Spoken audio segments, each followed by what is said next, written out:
Hello, I'm Nikki Moore and I work for the International Centre for Guidance Studies at the University of Derby.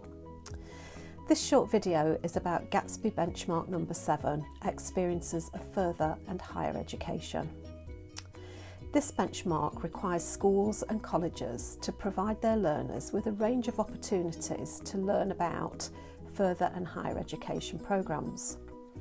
This requires students to learn not just about academic programmes but also vocational programmes. In this short video, Rachel Hodgson from Future Me talks about how her organisation provides students from schools and colleges with opportunities to consider programmes of study at university.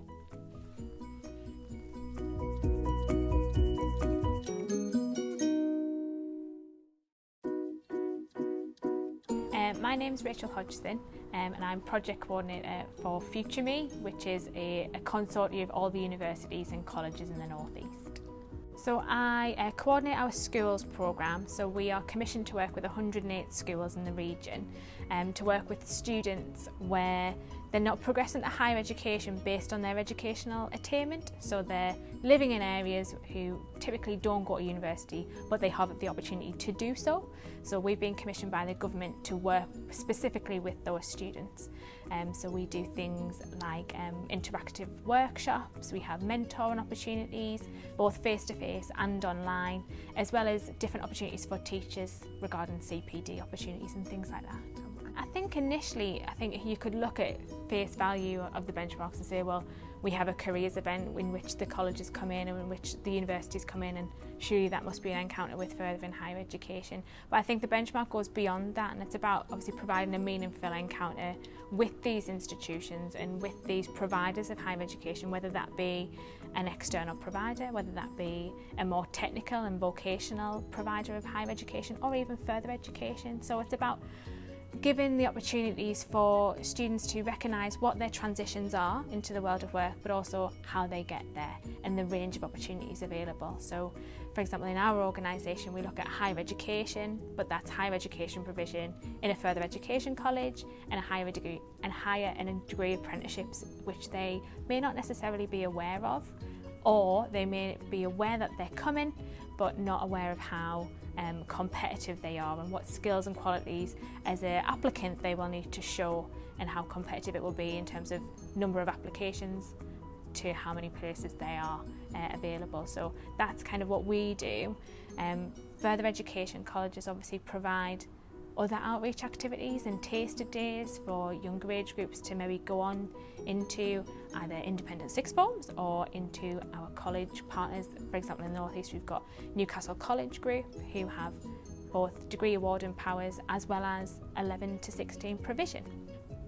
So there's a range of opportunities which I think now schools are having to consider, and finding out, from the Careers Enterprise Company very recently that Benchmark 7 is actually something that schools really struggle with, and it's around that providing a technical and vocational option, where schools used to maybe want their students to remain within the institution and stay in academic study.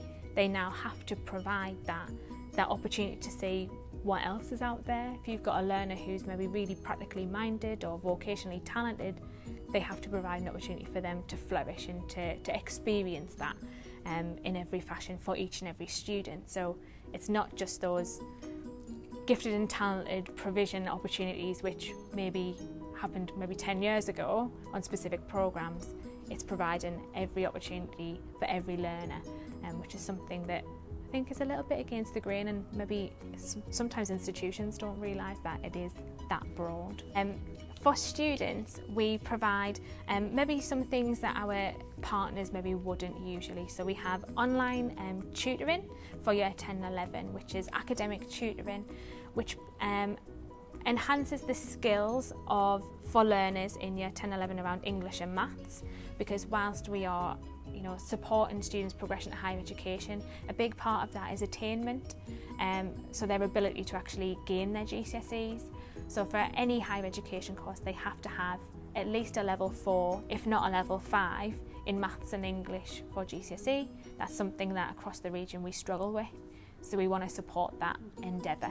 We have a Year 9 challenge around for boys, because white boys are an underrepresented group in higher education in England.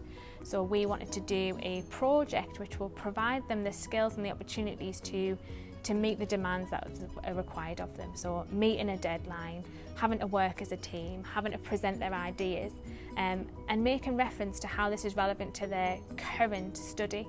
So because they're in year 9, their next focus needs to be on their GCSEs, because if they want to go off into a particular career, they will obviously might need a degree, or they might need a qualification, which will definitely need at least a level 4 in maths and English. So it's about providing them opportunities to join up their thinking and join up their work.